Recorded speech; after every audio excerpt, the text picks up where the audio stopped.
Hello everyone, welcome back to my channel. आज के video में हम लोग जानने वाले हैं ऑपरेशन सिंदूर के बारे में। दरअसल भारतीय सशस्त्र बल द्वारा पहलगाम हमले के बाद पाकिस्तान से बदले के तौर पर पाकिस्तान के 9 आतंकी अड्डों को ऑपरेशन सिंदूर के तहत नष्ट कर दिया गया है। भारतीय सशस्त्र बल द्वारा केवल पहलगाम हमले का ही नहीं, इसके अलावा 7 अन्य आतंकी हमलों का भी बदला लिया गया है। तो चलिए आज के इस वीडियो में जानते हैं हम ऑपरेशन सिंदूर को पूरे डिटेल में।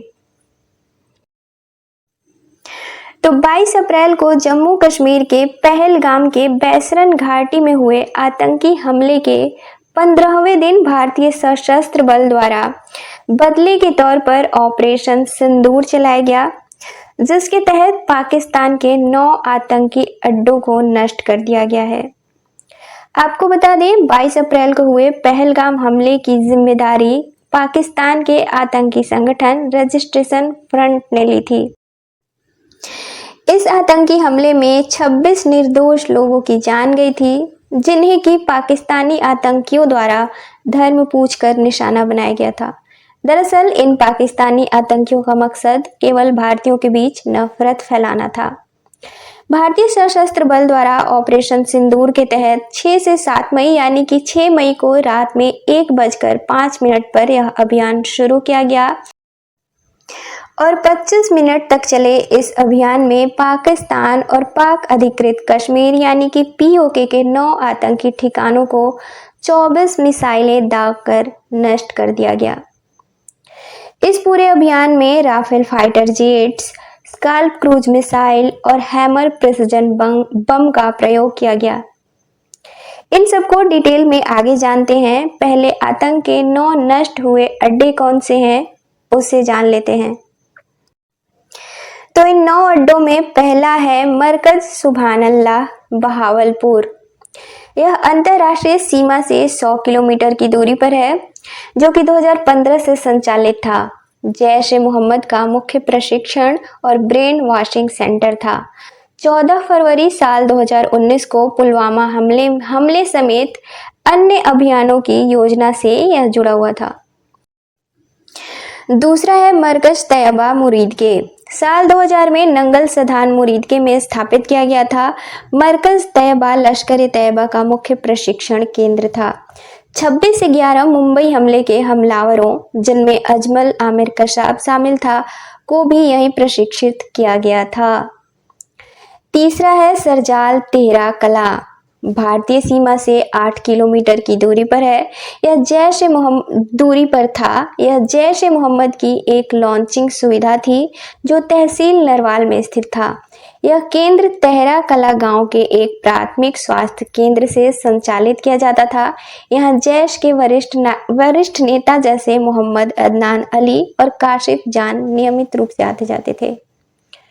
चौथा था भुट्टा कोटली हेड मराला।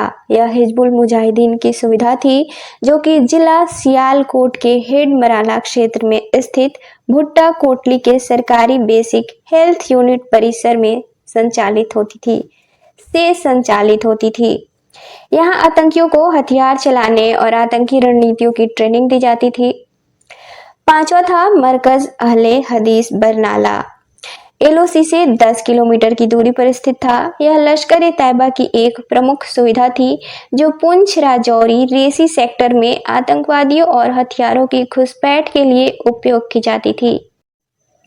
यहाँ 100 से 150 आतंकियों के ठहरने की क्षमता थी और अभियान संचालन के लिए एक मंच के रूप में भी यह कार्य करता था। छठा था मरकज अब्बास कोटली। यह एलओसी से 15 किलोमीटर की दूरी पर था। जैश ए मोहम्मद का यह मरकज सैयदना हजरत अब्बास बिन अब्दुल मुत्तलिब के नाम से भी जाना जाता था। यह केंद्र 100 से 125 आतंकवादियों को रखने की क्षमता रखता था और पुंछ राजौरी सेक्टर में घुसपैठ अभियानों की योजना बनाने और उन्हें अंजाम देने के लिए एक प्रमुख ठिकाने के रूप में यह कार्य करता था। सातवां था मस्कर राहिल शाहिद कोटली। यह हिजबुल मुजाहिदीन का एक प्रमुख अड्डा था। 150 से 200 आतंकवादियों को रखने की क्षमता रखता था। यहाँ अक्सर आतंकी ठहरते थे। यह कैंप हथियारों के उपयोग, स्नाइपिंग, बॉर्डर एक्शन टीम अभियानों और पहाड़ी क्षेत्रों में जीवित रहने की विशेष ट्रेनिंग दी जाती थी। यहाँ यह हिजबुल के सबसे पुराने और सक्रिय संचालन केंद्रों में से एक था। 8वां था मुजफ्फराबाद में शावई नाला कैंप। यह लश्कर तैयबा का कैंप बैत उल मुजाहिदीन के नाम से जाना जाता था और साल 2000 से सक्रिय था। यहाँ भर्ती किए गए आतंकवादियों को धार्मिक ब्रेन वॉशिंग, शारीरिक प्रशिक्षण, जीपीएस के उपयोग और हथियारों की ट्रेनिंग दी जाती थी। यही वो प्रशिक्षण स्थल है जहां 26/11 मुंबई हमले के आतंकी प्रशिक्षित किए गए थे। और 9वां था मरकज सैयदना बिलाल। यह जैश का प्रमुख केंद्र था। यह कैंप आतंकवादियों के लिए एक ट्रांजिट सेंटर के रूप में कार्य करता था, जहां से उन्हें जम्मू कश्मीर में घुसपैठ के लिए रवाना किया जाता था। यह स्थान भारत के भगोड़े आतंकी आसिफ नेंगरू और जैश कमांडर अब्दुल जिहादी द्वारा भी उपयोग किया जाता था। यहाँ पाकिस्तान सेना की स्पेशल सर्विसेज ग्रुप कमांडो द्वारा प्रशिक्षण भी दिया जाता था। भारत द्वारा 18 सितंबर साल 2016 को उरी में सेना शिविर पर हुए आतंकी हमले का जवाब 11वें दिन यानी कि 28 सितंबर की रात पीओके में सर्जिकल स्ट्राइक करके दी गई थी। पुलवामा में 14 फरवरी साल 2019 को सीआरपीएफ के वाहन पर आत्मघाती हमले में 40 जवानों की मौत के बाद भारत ने फिर पाकिस्तान के आतंकी शिविरों को निशाना बनाया था, जो कि हमले के 12वें दिन था और यानी कि 26 सितंबर को बालाकोट में घुसकर आतंकी शिविर पर हमले किए गए थे। अब इस पूरे ऑपरेशन के दौरान इस्तेमाल हुए Rafale fighter jets, SCALP cruise missile और हैमर प्रिसिजन बम को डिटेल में जानते हैं। तो राफेल सितंबर साल 2016 में भारत ने इसे फ्रांस से खरीदा था, जो कि उस वक्त भारत द्वारा 26 राफेल फाइटर जेट्स फ्रांस से खरीदे गए थे। यह फ्रांस की कंपनी दसॉल्ट एविएशन द्वारा विकसित की गई है। इसकी ऊंचाई है 17.38 फीट और विंग की लंबाई है 35.76 फीट और इसका रेंज है 3700 किलोमीटर। यह 50,000 फीट की ऊंचाई तक उड़ता है। 9 टन तक के हथियार ले जाने में भी यह सक्षम है। अब स्काल्प क्रूज मिसाइल। तो स्काल्प या स्टॉर्म शैडो एक लंबी दूरी की हवा से लॉन्च की जाने वाली मिसाइल है। इसकी रेंज है 250 किलोमीटर से अधिक। इसका वजन 1300 किलोग्राम है और 450 किलोग्राम का पारंपरिक वारहेड भी यह ले जा सकती है, जो कंक्रीट जैसे मजबूत बंकरों को भी भेदने में सक्षम है। यह कम ऊंचाई पर भी उड़ान भरती है।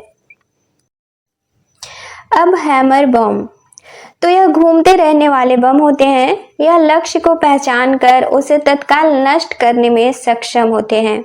यह मानव रहित हथियार है जो दुश्मन क्षेत्र में मंडराते रहते हैं और जैसे ही लक्ष्य दिखाई देता है खुद को विस्फोट कर लक्ष्य को खत्म कर देते हैं। भारतीय सशस्त्र बल के इस सफल ऑपरेशन के बाद बौखलाए पाकिस्तान ने पुंछ में नियंत्रण रेखा के पास गोलीबारी की है, जिसमें 12 निर्दोष नागरिकों के फिर से मौत हुई है, जिससे कि रोका जा सकता था। तो आज के वीडियो में इतना ही। मिलते हैं अपने नेक्स्ट वीडियो में किसी और टॉपिक के साथ। तब तक के लिए bye and see you soon.